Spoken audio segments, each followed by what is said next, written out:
मूलाधार चक्र, जो कि हमारे सूक्ष्म शरीर में स्थित 7 चक्रों की श्रृंखला में पहला चक्र है और इसकी स्थिति हमारी रीढ़ की हड्डी के मूल में अथवा हमारे गुदाद्वार व जननेंद्रिय के बीच में स्थित है।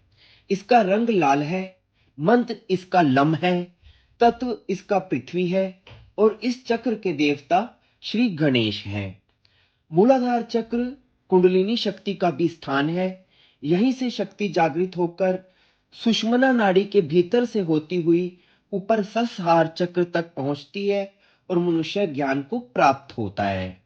मूलाधार चक्र वह आधार है जिस पर हमारी पूरी चेतना की इमारत खड़ी होती है। अगर यह चक्र असंतुलित हो तो ध्यान, साधना, ऊर्जा और जीवन की स्थिरता सब डगमगा जाती हैं। यह चक्र प्रकृति से हमारे संपर्क को बनाए रखता है और शरीर, भोजन, सुरक्षा और जीवित रहने की ऊर्जा हमें इसी चक्र से प्राप्त होती है। अब यदि यह चक्र असंतुलित हो तो उसके क्या-क्या लक्षण हमारे शरीर पर आ सकते हैं।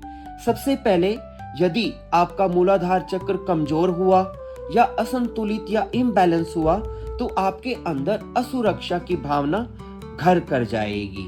आपको अति का डर लगेगा जिससे कि आप अति सतर्क, बेचैन और अनेक्सियस हो जाएंगे। आपको एक बेचैनी घेरे रहेगी। तो ऐसे में आपको क्या करना है, आप अपने डर को पॉजिटिवली विश्वास में कन्वर्ट कर दें कि सब अच्छा ही होगा, क्योंकि डर और विश्वास दोनों मान्यताएं हैं। तो बेहतर होगा कि आप अच्छी मान्यता को धारण करें। इसके अलावा यदि आपका मूलाधार चक्र असंतुलित हुआ तो आपको जीवन में संकट आने का डर, आपको एक अंदर से कमजोरी का डर, अशांति आपको घेरे रहेगी, आप में आत्मविश्वास की कमी हो जाएगी, आपको डिसीजन लेने में मुश्किल होगी, आप सुस्त रहेंगे और आप अस्वस्थ रहेंगे। आपको लगातार रहेगा कि कहीं आप बीमार ना पड़ जाएं।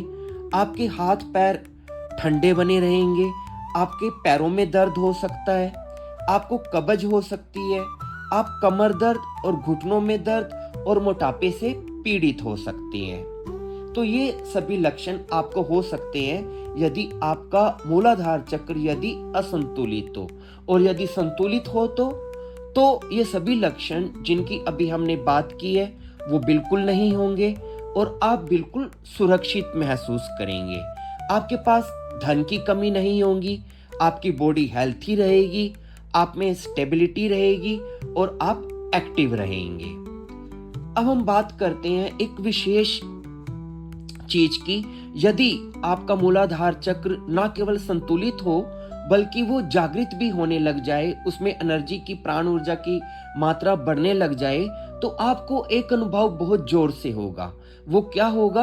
आपको लेविटेशन यानी कि आपकी एस्ट्रल बॉडी का आपको एक्सपीरियंस होगा, आपको आउट ऑफ बॉडी एक्सपीरियंस होगा।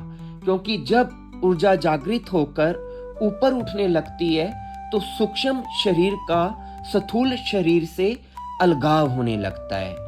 इसे इस प्रकार से समझें, मूलाधार चक्र का तत्व पृथ्वी तत्व है और पृथ्वी तत्व जोड़ने का और वजन व भार को और उसके गुरुत्वाकर्षण को प्रतिनिधित्व करता है। तो जब मूलाधार चक्र जागृत होता है तो लेविटेशन होने लगता है, क्योंकि हमारे शरीर की मैग्नेटिक फोर्स जो नॉर्मली हमारी बॉडी को जमीन पर बनाए रखती है, उस फोर्स में परिवर्तन आने लगता है और आप पंख की तरह हल्के होकर मानो हवा में उड़ने लगते हैं।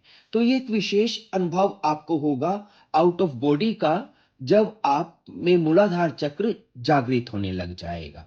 और यदि आप इस चक्र को जागृत करना चाहते हैं तो आप अश्विनी मुद्रा का अभ्यास करें, ताड़न क्रिया करें, मूल बंध लगाएं और अपने मूलाधार चक्र पर ध्यान लगाएं। जल नेति का अभ्यास करें, अफर्मेशन दें और अपने अंदर पृथ्वी तत्व की वृद्धि को बढ़ाएं। शारीरिक व्यायाम करें और नासिकाग्र दृष्टि मुद्रा का अभ्यास करें। इन सब क्रियाओं से आपके अंदर मूलाधार चक्र जो है वो विकसित होने लगेगा। धन्यवाद।